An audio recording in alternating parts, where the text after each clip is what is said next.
new. Well, I've never eaten this way before. The film opens with a voiceover telling us that there are many large companies in the world whose actions cause significant harm to the environment. A billionaire named Barry illegally dumped 1 million barrels of crude oil into the Atlantic Ocean. This killed countless sea creatures. The narrator explains that they are among the people who want to hold the owners of these companies accountable. Their group is called the East. Then we meet a woman named Jane who arrives at her office. She works for a private intelligence bureau. Her boss, Sharon, tells Jane she must go on an undercover mission. The goal is to gather all the information she can about the East Group, which means she needs to join them. Jane agrees. The next day, Jane's boyfriend, Tim, drops her off at the airport because Jane told him she is traveling to Dubai for work. She goes into the airport to maintain her cover, but then sneaks out through another exit. Jane goes to an apartment to change her appearance. Afterward, she heads toward a cargo train. A few homeless people are getting ready to hop on the train, and some of them are talking about the East Group. However, a man named Luca tells everyone that he heard the East Group doesn't actually exist. Everyone is surprised. They all then climb aboard the train and leave. After a short distance, the train stops near a shipyard, and the staff tells everyone to get out. Luca is afraid to get off, so one man roughly pushes him down. Just then, a police officer starts approaching. Since it's illegal for passengers to ride on a cargo train, Jane tries to pick her handcuffs with a pin to escape. The officer sees Jane and sets his dog on her. She manages to quickly unlock her cuffs and starts running away. Luca suddenly drives up in his van. Jane jumps in, and the two drive away from the shipyard.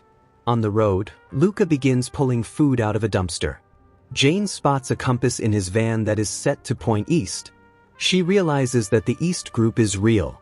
To gain his trust, Jane intentionally cuts her hand with a rusty can. When Luca returns, he sees her bleeding hand and starts driving her to a hospital. Jane tells him she has no money for a hospital. Instead, he bandages her wound and takes her to the East Group's hideout. When they arrive, the members see Jane and ask Luca that you can't just bring anyone here. You have to get permission from Benji first. But Luca insists she needs a doctor now. He brings her to the group's doctor, who gives her a liquid to drink, which she does. The doctor then applies medicine to her wound, which causes her to pass out. When Jane wakes up the next day, a girl named Eve is sitting across from her. Eve is deaf, so she communicates using sign language. Eve tells her that she has been with the group for the past 3 months. Just then, a girl named Izzy comes over and tells Jane to put on a specific jacket, explaining that she will only get food once she is wearing it. Jane puts on the jacket and comes to the dinner table where Benji and all the other group members are seated. Benji asks her to eat first, but the rules here are unusual. They are not allowed to eat with their hands. Instead, they must use a spoon to scoop food and then feed it directly into another person's mouth. However, Jane, unaware of the rule, scoops food onto her own plate. After this, everyone begins feeding each other. When a girl offers Jane a spoonful of food, Jane finds the act quite strange, so she goes outside the house. Benji then tells her that we are not keeping you here against your will. If you have to quit, Luca will blindfold you and drop you off. However, Jane refuses to leave. In the next scene, while Jane is sleeping, she hears the group members outside talking. She quietly watches them and pulls a mobile phone out of her shoe to record their conversation. They are discussing mixing some kind of drug into alcohol. Just then, Izzy catches Jane recording them. And here Jane threatens Izzy, saying, "If you tell them anything, I will have you arrested." Frightened, Izzy decides not to say anything to the others. The next day, everyone is talking about the upcoming jam, which means a direct action or secret plan. Jane shows her excitement and wants to be a part of this jam mission. Benji explains that he doesn't think she will be able to do it, but she replies that she can. So, Jane is prepared and Benji, Doc, and Izzy also get ready. They all go to a party where Doc's friend, Peter, greets them. Peter is Doc's friend but is unaware that Doc works for the East Group. The party is underway. It's an event celebrating the appointment of the new CEO of a pharmaceutical company. Benji offers a man a glass of wine. After the man drinks it, he begins to feel dizzy. Seeing this, Jane realizes that the group plans to drug or kill all the company's executives. Jane quickly starts collecting the glasses of wine from everyone.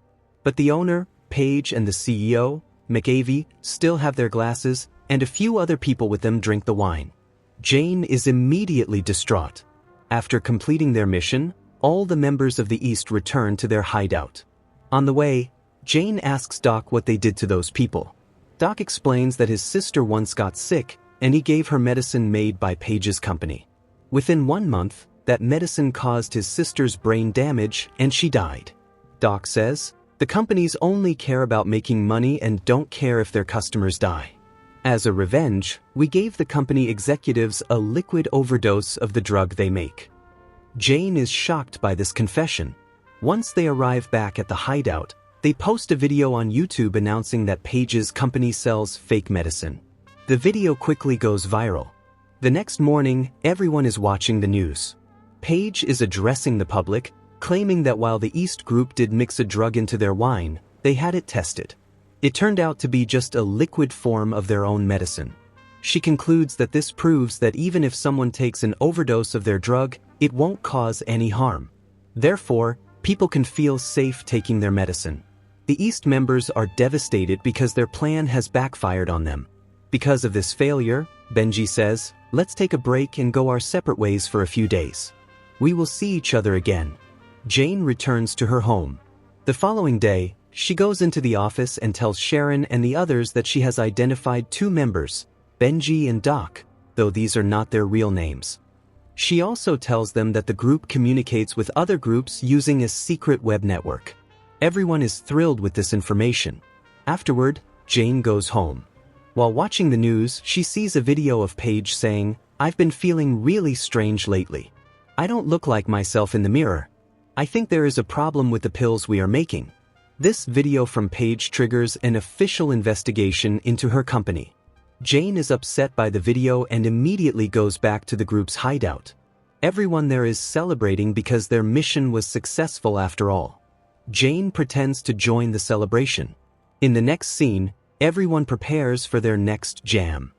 The target is the Hawkstone Company, whose factory waste is polluting a nearby river.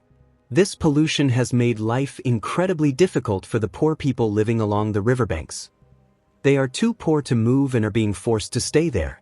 Many people in the area have developed cancer from the proximity to the toxic waste and are dying. The group's plan for this jam is to force the CEO and owner of the Hawkstone Company into that same dirty water. They all go to the Hawkstone Company headquarters. Izzy goes to meet the company owner, Richard, because he is her father. Richard is stunned to see Izzy. Izzy tells him, "I need you to do one thing.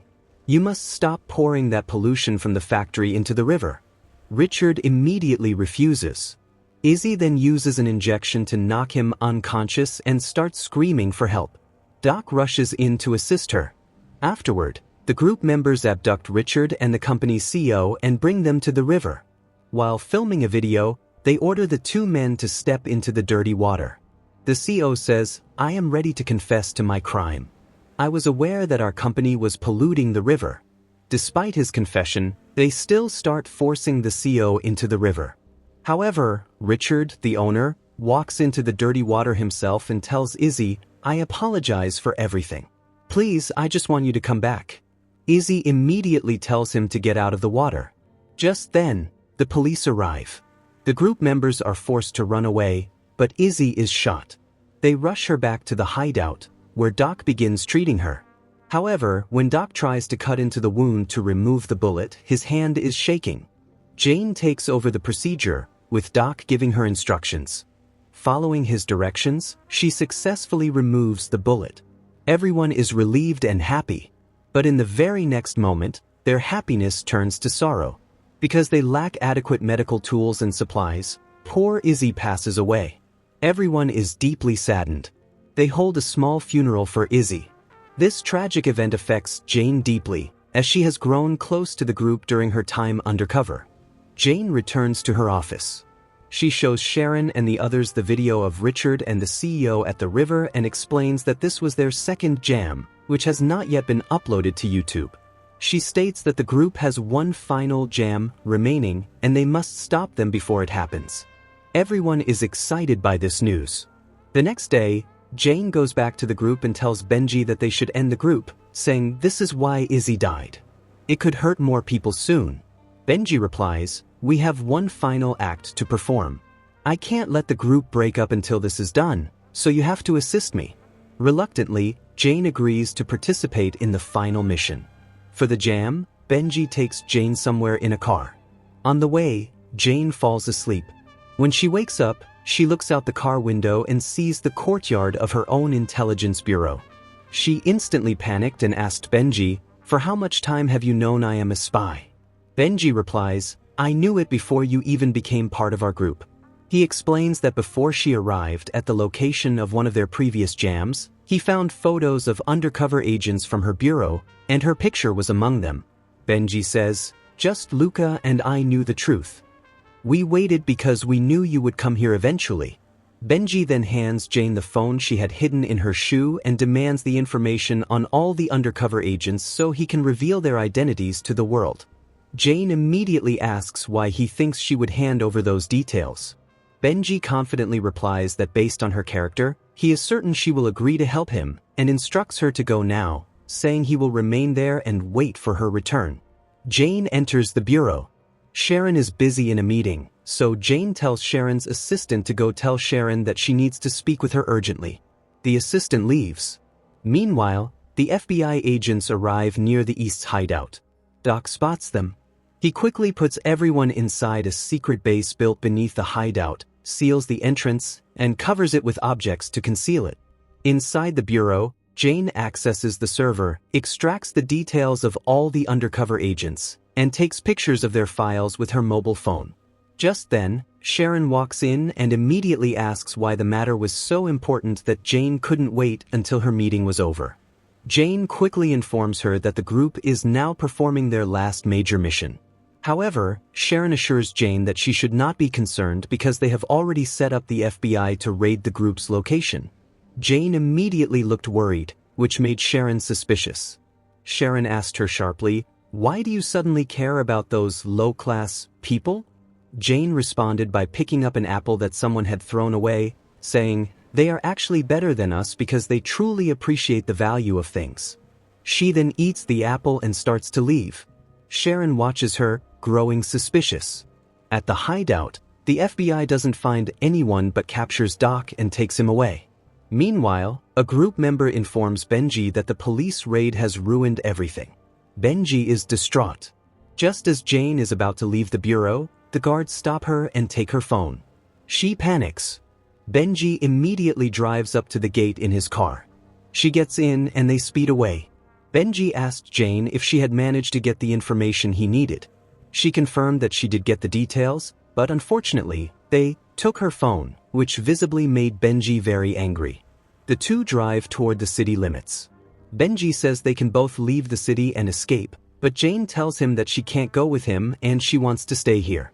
Angry, Benji drives away alone. Jane goes into the bathroom and vomits.